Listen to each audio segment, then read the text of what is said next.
সুখবর, অনেকটাই ফিট লাল হলুদের দুই ফরওয়ার্ড।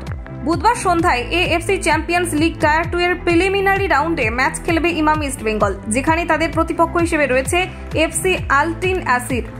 তুর্কমেনিস্তানের এই ক্লাবের বিপক্ষে জয় পেলে মূল পর্বে চলে যাবে লাল হলুদ ব্রিগেড। বর্তমানে এই ম্যাচের দিকেই নজর রয়েছে সকলের। ডুরান্ডের পাশাপাশি এই আন্তর্জাতিক টুর্নামেন্টে ভালো পারফরমেন্স করার লক্ষ্য কোচ কার্লোস কোয়াদ্রাতের।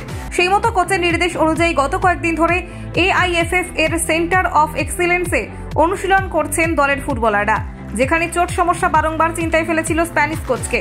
বলাই বাহুল্য, প্রাক মরশুম প্রস্তুতি চলাকালীন কোমরে চোট পেয়েছিলেন লাল হলুদ অধিনায়ক ক্লেটন সিলভা, যার ফলে এখনো পর্যন্ত ডুরান্ডের কোনো ম্যাচেই খেলতে পারেননি এই ব্রাজিলিয়ান তারকা।